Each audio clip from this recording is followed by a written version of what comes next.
Good evening, everybody. Thank you for joining us for this webinar on Cybersecurity Predictions 2016.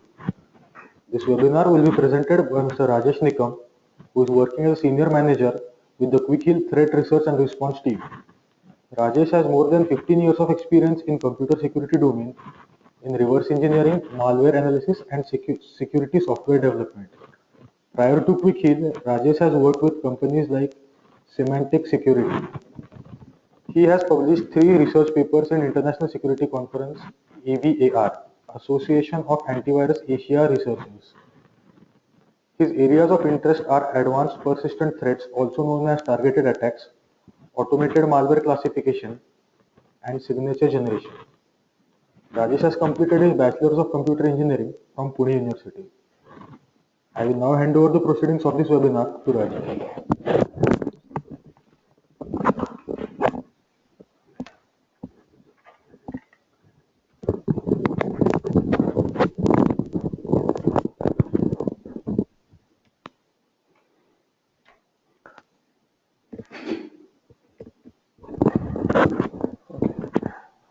Good evening, everyone. So I'd like to welcome you all for this webinar, Cyber Security Predictions 2016. So as predictions are always extrapolation of current observations and to predict future trends. So I will share 2015 malware detection statistics, and hand in hand we will look into predictions for various malware categories and trends. So I'll request you all to park your questions to the end of presentation for question and answer session. I'll hope that this presentation will give you insight into computer security threat landscape, and you will have few takeaways to make your digital life more secure. So agenda for this presentation is, we will start with year 2015 review, a look back. Then we will look into ransomware, which is in news for last 3 years in row. Then I'll give brief overview of the evolution of money-making malware. Then we will see how new category of malware, that is potentially unwanted applications, are growing. Then we'll see advanced persistent threats, which are really damaging, and how they are detrimental for government organizations and even private businesses. Then we will see distribution of exploit kits, followed by how Android malwares are growing year over year, and interesting findings about the vulnerabilities discovered on Android platform in year 2015. And then we will see how it could further fuel growth of Android malware. Then we'll see rise of Internet of Things. IoT has become buzzword in last couple of years, and products in this area are getting into the market, and we will see why we need to watch the development on this front closely from cyber security perspective. I have embedded one survey during this webinar to get your feedback. So let's start with quarter-wise malware detection statistics. So these are the malwares detected by Quick Heal at customer machines. So each quarter we see Quick Heal has detected average 350 million malwares, so total 1.4 billion detections in year 2015. So if you break these statistics as malware category-wise detection statistics, here are some interesting breakups. So Trojans contributing 30%, file infectors contributing 25%, Sality and Virut are the contributors for infector detections. Then we have worms, which are contributing 20% detections. We see exploits contributing 2% detections. Although adware detections has dropped from 16% in quarter 1 to 6% in quarter 4, this gap has been compensated by potentially unwanted applications, which have grown from 4% to 18.5% in quarter 4. So PUAs have become more troublesome to the customers in recent years, and they have been a prominent malware category in the last year. And more importantly, ransomware has shown a staggering growth of 300% from 0.5% in quarter 1 to 1.5% in the quarter 4, contributing total 6 million ransomware detections in year 2015. Approximately 90% of the detections are coming from Quick Heal desktop customer machines, and remaining 10% detections are coming from Quick Heal enterprise customers. So now let's see the operating system distribution of Quick Heal users.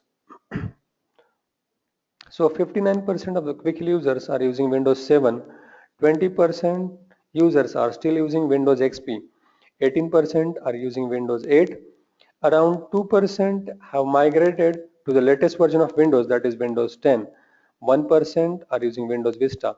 So this is the statistics based on 7 million Quick active customers. There is a reason why I am sharing this distribution of operating systems in this webinar.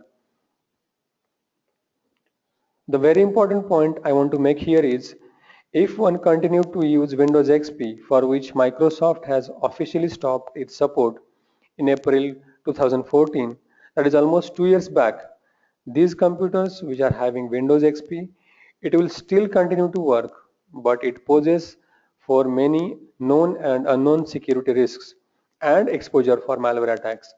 So there could be multiple reasons why 20% of Quick users are still hanging on to Windows XP. One reason could be they use some legacy software which is not ported to the newer versions of operating system. The other reason could be increased malware requirements, increased hardware requirements from the newer versions of operating systems. And India being cost sensitive market, the price of operating system is a deterrent factor, and that's why maybe customers may not be going to the latest version of operating system. Along with this, many users, we see that they are slow in applying patches for operating systems and other applications which are commonly targeted by cyber criminals like Microsoft Office, Java, Adobe Reader, and Flash. And we see that vulnerabilities which were reported and patched maybe even 3 years back or even 4 years back, they are still exploited widely, and they are effective in propagation of new malwares. Here if you see an example of CV20120158, this is the vulnerability in Windows Common Controls, which is part of Microsoft Office, and as the number mentions here, 2012, so it mentions that this was discovered in year 2012. So this causes remote code execution by specially crafted doc or RTF files for Microsoft Office, its different versions like 2003, 2007, and 2010. And this is still one of the major infection vector contributors, and this is still effective till today. So the reason may be uh, Microsoft Office patches are not applied on users' machines. So now moving on to the first category of malware, that is ransomware. So ransomware became prominent in year 2013, and they continued their dominance as the most destructive malware in 2015 as well. So just to give you a brief idea what ransomware is. So ransomware is a category of malware that hijacks user system, or it encrypts your important files from the system and then demands for a ransom to unlock the system or to decrypt encrypted files. So here is a screenshot from the recent version of CryptoWall where it shows like what has happened to your files. So they are encrypted using strong encryption, that is RSA with 2048-bit key, and it also gives link to the Wikipedia. So ransomware is now also educating users how it is impossible to recover files once they are encrypted using asymmetric encryption like RSA, which uses public and private key pair. So decryption of these files is only possible with private key, and the attacker is giving clear message here, which mentions that delaying in paying ransom may cost them more money. So we see that many new ransomware families were discovered with improved encryption and anti-detection techniques. And in year 2015, with the discovery of ransomware as a service, that is RAS, it shows another evolution on the timeline of ransomware. So this has commoditized the creation of ransomware, and it allows attacker to develop customized ransomwares and to distribute them. So we see that Crowty, CryptoBall, and Tesla scripts, these are the consistent performers during last year. So we see attackers, they are continuously looking for new tricks to frighten victims into paying up the ransom. Chimera is one such crypto ransomware that was discovered at the end of 2015, and now it comes with data theft capability. Here I want to have a survey based on 3 questions.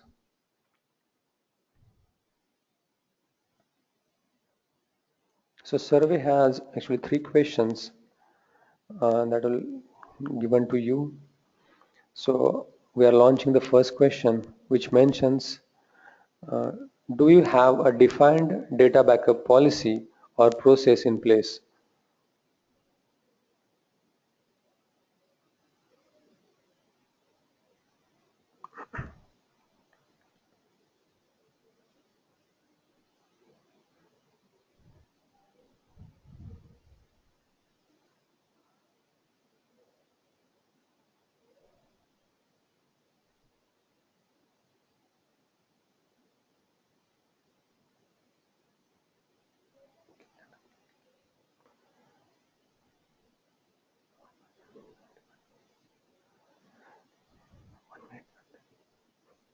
Yeah, I'll request, now I see that 74% users have voted. There are still few who have not voted yet. So I request you to vote. Yeah, so we'll move on to the next question. That is, do you have,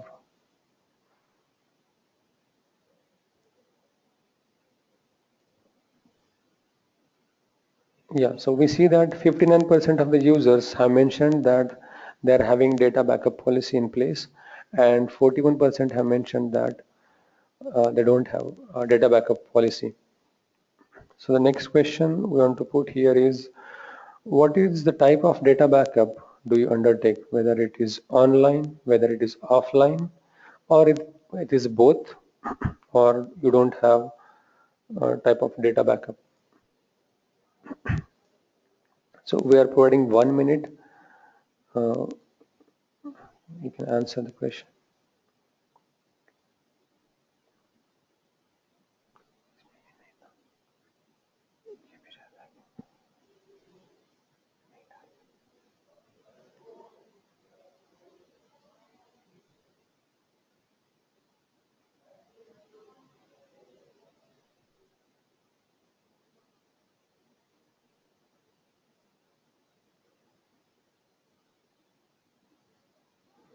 Okay, yeah, now see, we see that 8% users have responded they are using online data backup, 50% are using offline data backup, and 43% users are having combination of both.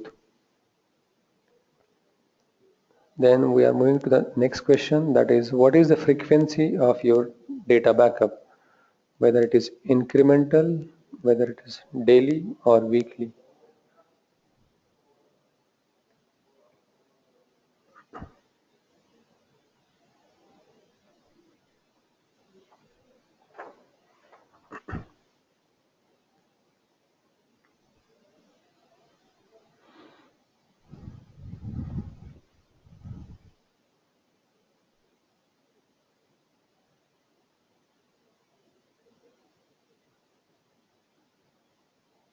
Okay, yeah, so we are having the results from 76% voted users. So 18% users have mentioned that they are having incremental backups, 33% users are having daily backups, then 40% attendees mentioned they're taking weekly, and 10% they say never. So I hope that after the end of the presentation, you will think about having kind of a data backup in place. So now we'll move on to the next topic, that is evolution of money making malware. So this money making from the infected systems has become an organized crime which is evolving over the last decade. The evolution was, and it will be around how to make money. So in this category, the first kind of malware that we see is adware, or it stands for advertising software. So this has emerged in year 2005. So what adware does is like it shows unwanted ads when user is online, and it may even redirect your search request. It makes money by different mechanisms like pay-per-view or pay-per-click through different affiliate programs. Next category is spyware. So this was first found in year 2004 and they become prominent in year 2006. So what spyware does is it gathers personal and confidential information from your system without your knowledge, and it includes monitoring on victim systems. It collects information like your browsing habits, recently visited sites, and passwords. Then comes new category called as roguewares. So actually it is a short form for rogue security software, and this is a form of malicious software and internet fraud that misleads user into believing that their system is having some kind of virus, and or it may have kind of some security issues, and it manipulates user into paying money for kind of fake malware removal tool. So these tools are sold starting from $20 to even $50. However, nowadays, now users have become aware of these kind of techniques, and most of the users are not falling prey for such tactics and not paying money. So what cyber criminals needed, they had come up with new ways. So they had come up with banking trojans. So these collect kind of login information for banking and payment systems. So if you see the examples like Zeus, Dridex, and Dyer, these are the famous examples of banking trojans which are prevalent in recent years. Then next comes which is called as POS malware. So these malwares infect actually point of sale machines. So what is point of sale machine? It is a machine where retail transactions is taking place, like when customer is making payment for any purchased goods or services, like for example at shops, at hotels, or even at petrol pumps. These POS systems are common. So what POS malware does is like it steals your credit card or debit card information which is swapped on this POS system. So in year 2014, we have seen one of the major retail chains in United States named Target and other was Home Depot. They were majorly hit by POS malware. So these malwares use mechanisms like RAM scrapping from POS terminals for this kind of credit card information. Then comes next is ransomware. So first ransomware was GP code, which was discovered back in 2006, and its updated versions are reported in 2008. And the encrypting ransomwares, they returned to the prominence as I previously mentioned in 2013 with the propagation of ransomware named CryptoLocker, and they are using digital currency platform to collect ransom money. So like payment mechanisms like Bitcoin, Ucash, PayPal, these are helping the cyber criminals to collect money internationally by nation or across the nation boundaries, and at the same time remaining anonymous, so they are not caught by law agencies. And the new category that we are seeing as emerging called as extortionware. This is a new term that some of the security experts have coined last year, and this has not become mainstream yet. So I'll explain now what is the difference between extortionware and ransomware. So ransom and extortion, actually these are the synonyms if you see in the dictionary. However, like we can use this term extortion for the next breed of ransomwares which are pretty intense. How? I will explain in a brief. So ransomware is when cyber criminal is taking something from a person and tells the victim that he will not return what was taken unless his demands are not met. Okay, so this is very similar how CryptoLocker ransomware works. So now extortionware. So this is when a cyber criminal threatens a person with some sort of harm like posing his personal or sensitive information based on how much critical the infected system is or the encrypted data is. For example, let's take cyber criminal compromises a database which is having sensitive data and tells the enterprise that he will post this sensitive data which he has stolen on the internet if his demands are not met. For example, take a case of Chimera attack last year. So this was carried out by sending job related fake emails to the employees of the targeted organization. After infection, it starts encrypting files and then asks for the ransom. And if the ransom is not paid, the attacker claims to make these files public over the internet. And these tricks, in most cases, threatens the victim into paying up the ransom despite he is having data backup in place. So now here is interesting case reported just this week where hackers have taken hold of a medical center systems for ransom. So this shows the extent to which cyber criminals can go and intensity of the impact of ransomware on the business. So this is the case where Hollywood Medical Center from Los Angeles, which is under attack from last 1 week. So hospital staff is without email access and they are unable to use patients' records. So they have transferred some of the patients to other facilities. Their lab work, their pharmacy task, their CT scan functionality is not working. So cyber criminals now they are demanding 9,000 bitcoins. If you see one bitcoin costs around $400 and hence the ransomware they are asking for ransom of approximately $3.6 million for the exchange of private key to restore facility systems. So, so this is really scary situation to be in for critical organizations like hospital, for that matter, any kind of production organization or even banking sector. So considering such attacks, one needs to be really careful about activities one is doing on the computers in business premises. So now let's summarize on ransomware predictions. So ransomware will continue to grow in 2016 and it will be a challenge for security industry as well as for individual users and enterprises. Attackers, they will continuously working on evolving mechanisms to make money and rise in the use of ransomware as a service. This will easily swell malware's growth. So we'll see more customized malwares in the coming year and there may be rise in file encrypting ransomwares with data theft capability and there can be ransom extortion cases as you have seen in the previous slide in which victim will be warned by the attackers to pay ransom. We'll see more ransomwares on emerging platforms like Android and iOS because these platforms are becoming more popular among users. We'll see more targeted ransomware attack phenomenon in the next year. And if you see on the preventive measure sides, that needs to go long way.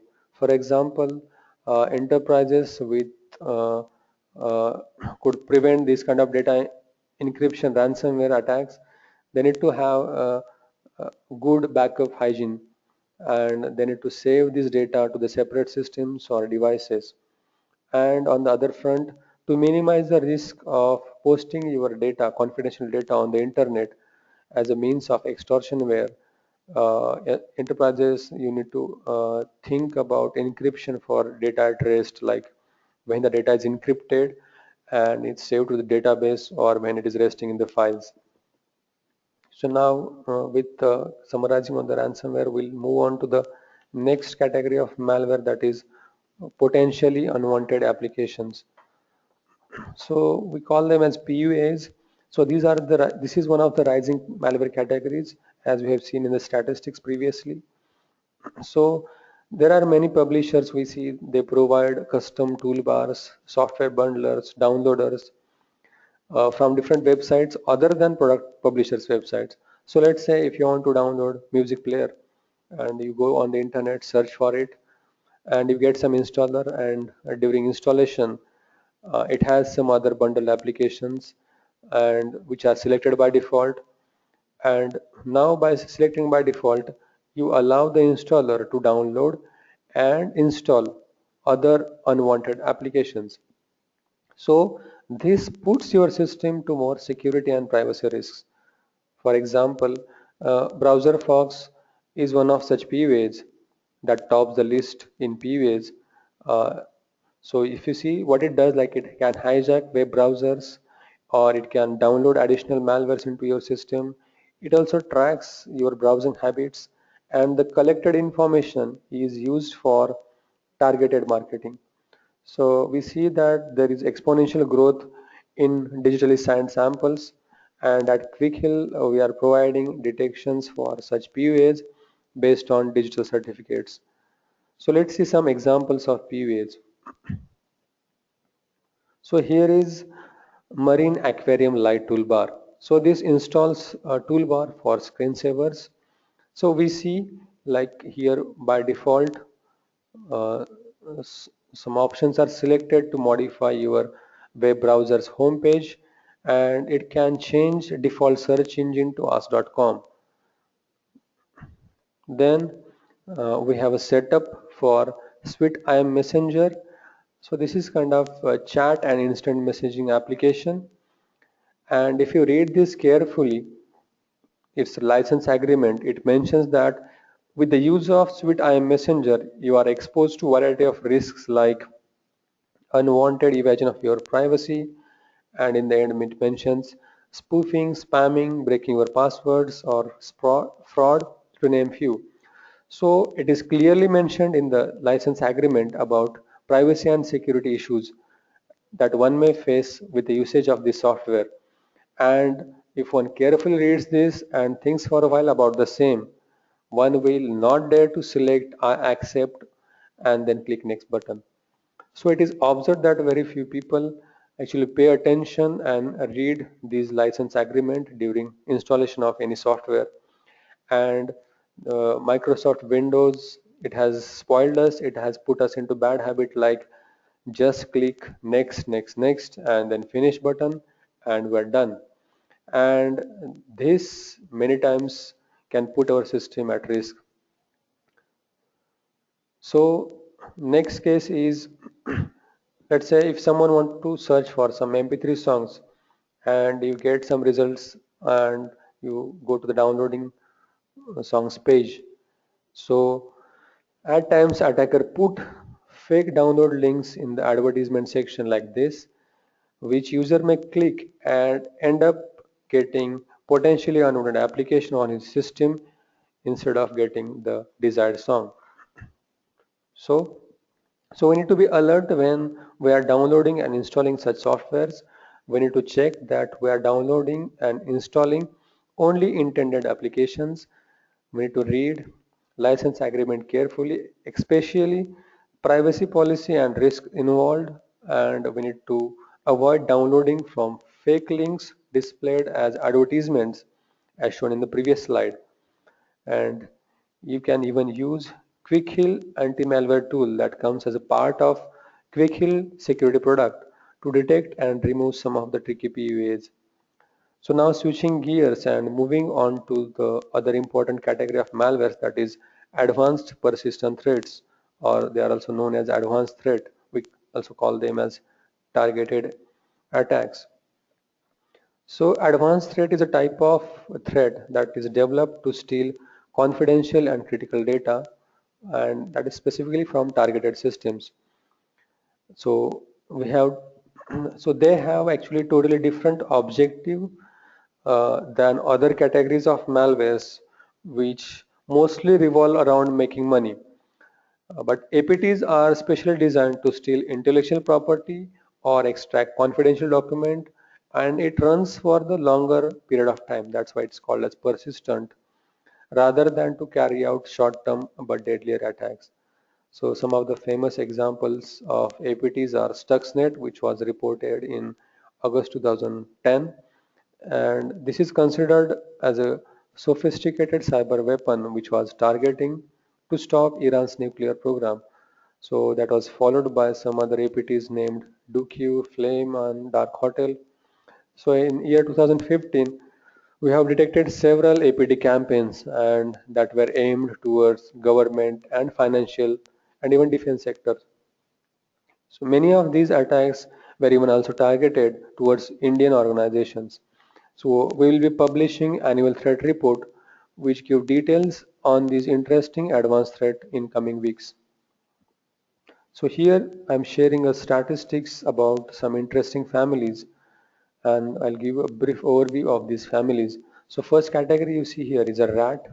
So RAT stands for remote access Trojan or tools. So poison ivy is one of such popular RAT tool among cyber attackers. So it accounts for more than 110,000 detections in year 2015, and it provides easy way to create RAT tool with surveillance functionalities like key logging. Next, we have observed famous APT-30 campaign. So this was a decade-long cyber espionage campaign against India and other countries. This campaign most likely serves a Chinese government for the needs of information on political, economic, and military issues. And then next is MSO. So these are the components from that we have called as Operation India IT News attack. So this attack was started back in year 2014 and we are still receiving variants from this campaign even this month as well. So the primary targets for these attacks are Indian military organizations and command and control server was identified which was hosted on site named indiaitnews.info, and this is very similar to genuine website that is indiaitnews.com, and this was maybe done deliberately to avoid suspicion from the users. The next category that we see is crypt. We have given this name for the APTs which are using different wrappers or cryptors to avoid detections. So the usage of cryptors is on rise each quarter if you see the graph. And next is script. So here APTs are using scripting languages like AutoEat or JavaScript. So as a scripts, they run as a part of trusted process. So they are most likely ignored by behavior-based detection systems. So these scripts are often obfuscated so that they remain undetectable for longer period of time. So detection statistics shows cumulative 10,000 detections for APT's components using AutoIt and JavaScript in year 2015.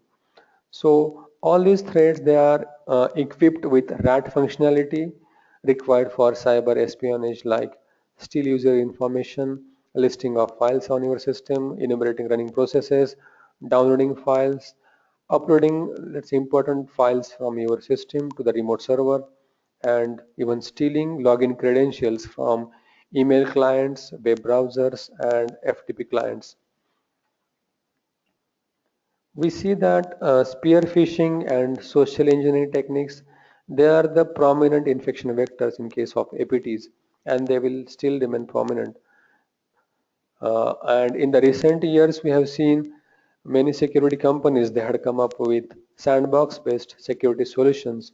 So these solutions, they are designed to detect advanced threat by running these kind of suspicious documents or executable files under sandbox or virtual environment, and then it classifies these samples as clean or malicious based on its behavior that is observed under this control environment. So we have seen in recent times these advanced threat, they are heavily using anti-sandbox and anti-VM techniques to bypass these sandbox based security solutions. So this is raising a bar for detections for such advanced threats. Now we'll move on to next category, that is exploit kits. So here you can see the distribution of top exploit kits detected by Quickhill. So cyber criminals, they are using exploit kits for web-based attacks to exploit vulnerabilities in web browsers and its plugins, such as Adobe Flash, Silverlight, and in so they attempt to evade security solutions by adding heavy JavaScript obfuscation and encryption, for example RC4. And in addition to these, they used deferred in payload delivery mechanism. For example, the Angular kit mentioned here, this is using Adobe Flash vulnerability to launch its payload in multiple stages. And the landing page URL pattern, that was quite frequently changing and it was difficult to predict. So one of the important additions we have observed in the exploit kit this year was rapid integration of zero-day exploits. So with the inclusion of zero-day exploits, the specific exploit kit makes it stand apart from the crowd. So overall, these feature-rich exploit kits are favored as a cyber weapon by cyber criminals. So they are coming up with easy to manage web consoles, and this sophistication of expert kits had made cyber criminals life very easy. So there are many websites which are compromised by exploiting unpatched vulnerabilities, and attackers are injecting iframes or JavaScripts in these website pages to redirect users to expert kits landing page. So in year 2016, we'll see these exploit kits will become more complex with integration of new exploits, new vulnerabilities, and with complex methods to evade detections. Now we'll move on to the next category, that is Android malwares. So here we see category-wise Android malware detection statistics. So adware and pways, they are also still prominent categories on Android platform. So adware contribute more than 60% detections, and while pwa contributes around 27% detections. Most of these adwares, they aggressively push ads to the notification bar on the infected device. And the next category, that is Trojans, they are mostly fake apps or SMS Trojans. SMS Trojans, they make money by sending SMS to premium numbers.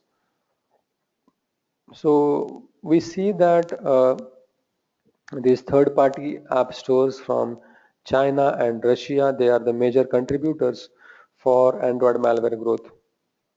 So these malwares come with capabilities to steal information like IMEI number, device name, GPS location, contact list, and this is sold in underground markets. We have detected more than 800 new malware families and more than 700 new variants which are affecting Android platforms. And from that, 28 new ransomware variants and 21 banking Trojan families which were targeting Android devices. To mention the locker pin, which is the most popular Android ransomware in 2015. So this ransomware modifies infected device pin after its infection. So now we'll move on to see what is the Android operating system distribution. So, so this is the data based on installation of Quick Heal Mobile Security on Android devices for more than 1 million devices. So users are having different operating systems like gingerbread is 5%, ice cream sandwich is 6%, and the major contributors you see here are Jelly Bean 38%, KitKat 42%, and Lollipop contributes 9%. So overall, the Android operating system distribution is segmented, and more than 90% users, they are using Android operating system, which is approximately more than 2 years old. So now keep these statistics in mind. So now we'll move on to the next slide, that is Android vulnerabilities discovered in last 4 years. So this graph has two axes. So here you see primary axis that shows a count for specific classification of vulnerabilities into different types like remote code execution, buffer overflow, memory corruption, and even get root privileges. And this is indicated by bar charts. You have here secondary axis which shows cumulative count of vulnerabilities discovered each year. So for years 2012, 13 and 14, and the vulnerability discovered count was 8, 7 and 12 respectively. But in year 2015, it has shoot to 130. And Google has released update for 15 critical remote code execution flaws, and this was related to a stage fright vulnerability, and along with that 15 other vulnerabilities on various Android components such as media player framework, Android runtime, Bluetooth, media server, and the majority of vulnerabilities fixed in this update could have been exploited by even opening a specially crafted media file. So some of them are rated as with critical severity because these could be exploited by specially crafted media file sent through multiple attack methods like even email, your web browsing and MMS. And from Google's perspective, they have released their firmware images to the hardware vendors in September 2015. However, majority of the Android handsets, they are still updateless or not updated. The reason is vendors are slow in release of their patches for the older handsets. So something needs to be changed in Android update ecosystem. So the worldwide study shows that like more than 80% of Android devices are not secure. So what are the alternatives we are left with? One is we can either buy Nexus phone and keep it updating to the latest version, or we need to buy new flagship mobile model every 18 months. Neither of these two is sustainable option for everyone. So with these statistics in mind, now we'll move on to Android malware predictions. We see that Android malwares will exploit ad networks to make money from advertisements, and seeing the recent history with the discovery of 130 Android vulnerabilities last year, and on the other hand Android OS distribution is segmented and most of the times OS updates are not available from the vendors or user don't apply updates. So this will allow Android malwares to exploit Android vulnerabilities for auto root. Again, privacy is one of the biggest concerns. With applications, they are asking for extra permissions. And now we see that more users are gaining confidence and becoming comfortable doing their online shopping, online transaction on smartphones. So with mobile wallets and in-app purchases, more money is coming to these smart devices. So this is surely going to attract attention from attackers, resulting in targeting these money-making avenues. Now we'll move on to the last topic, that is Internet of Things. So, Internet of Things is a mass collection of physical devices which are connected over internet and they exchange data. And these devices are ranging from automobile vehicles to wireless wearable products. So, with advancement of technology, these intelligent and smart devices are developed, but most of the times we see that security is not considered as an important priority during their design and development, as like limited processing power of these devices, it inhibits implementation of encryption and other robust security measures. So this leaves many features of these devices vulnerable to attacks. So we have recent incidents like car hacks and even DNS changer malware that was attacking network routers.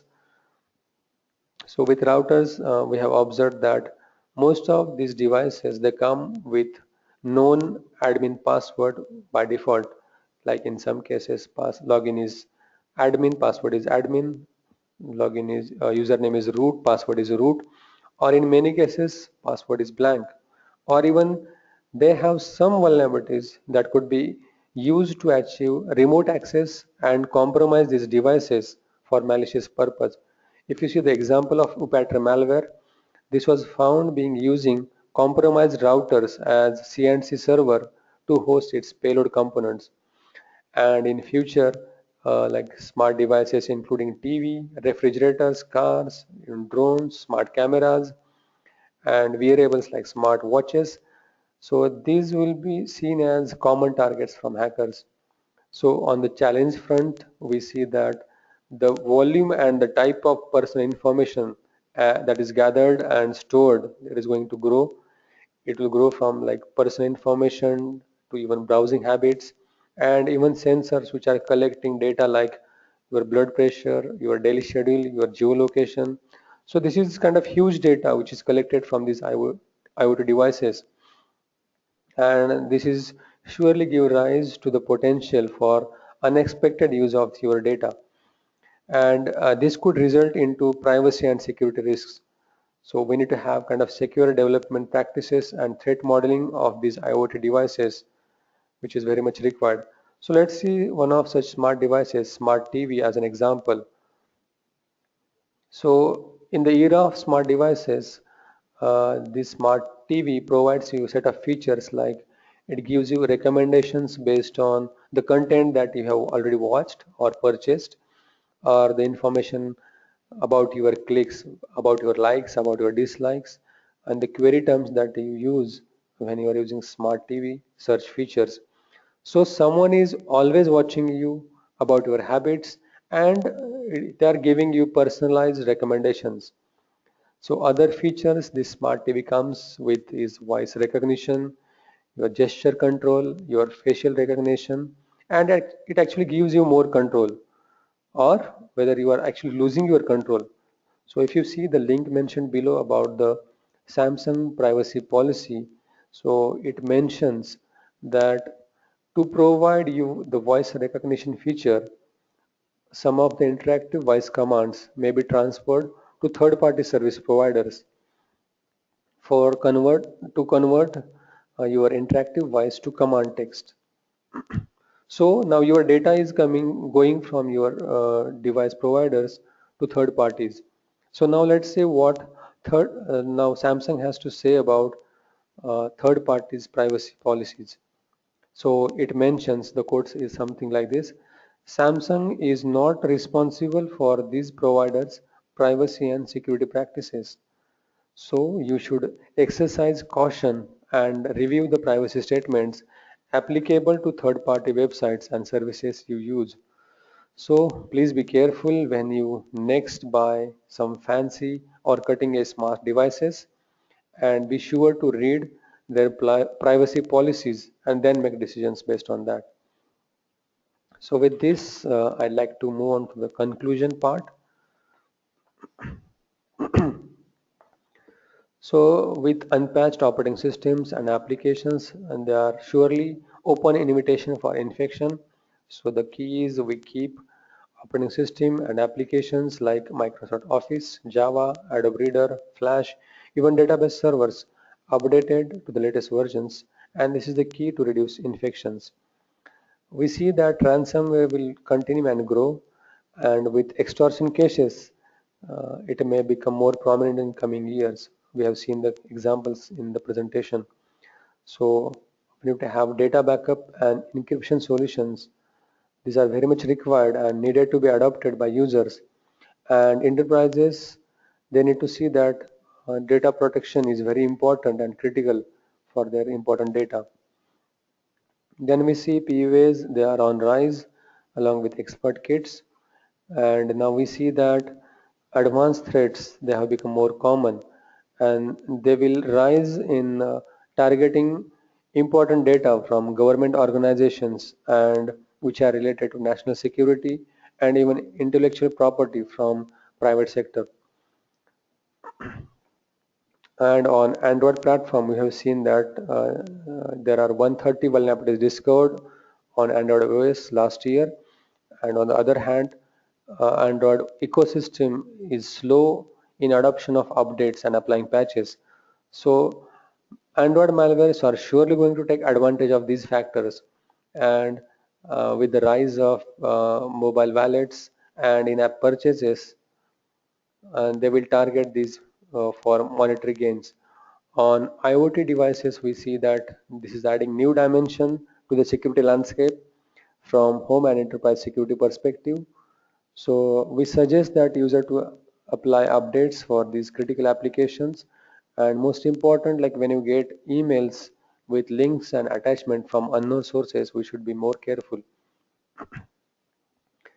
And for quick heal users, we request them to make best use of security features that come as part of quick heal and secured products.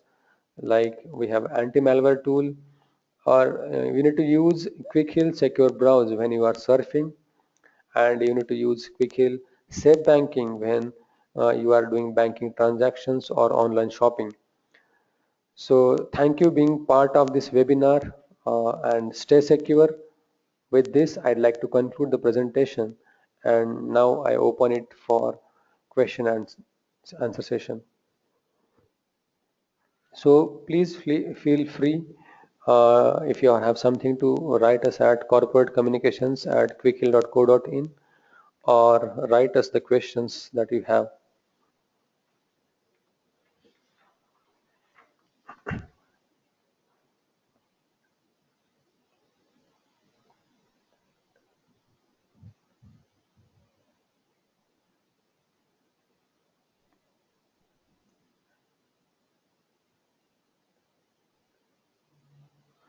So there is a question on someone is asking about the more information on these ransomwares, CrowdTech crypto wall. So we have previously submitted blogs on this topic. Maybe I'll share the link after this presentation for this topic.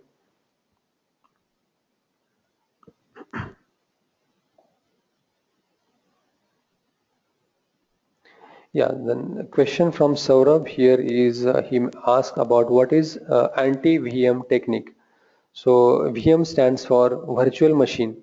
So what happens, like most of the security vendors, they have automated systems where these samples are executed in virtual environment, uh, where we observe its behavior, and based on its behavior they are classified. But now this is not the actual system where the samples are running. So they have technique to identify whether this sample is running under real system or virtual system based on the artifacts like some file names, registry keys. These are called as anti-VM techniques. Yeah, so Kishore Behera is asking question about APTs. So I guess like we'll be publishing a white paper, advanced threat report I have mentioned. So just to give you a brief, as I mentioned in the presentation as well. So these are the advanced threats, we call them as, because they are not after money by making infections, but most of the times they are started by nation states or even military organizations against the other nations to get kind of confidential information from the perspective like political, economical, or even military intelligence. So they have different, so if you see the example of Stuxnet, it is believed that this was started by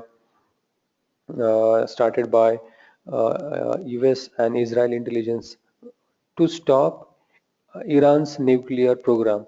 And the question asked about Dooku and Flame. So these are the next versions. We see improved versions of Stuxnet. So yeah, so these are the examples.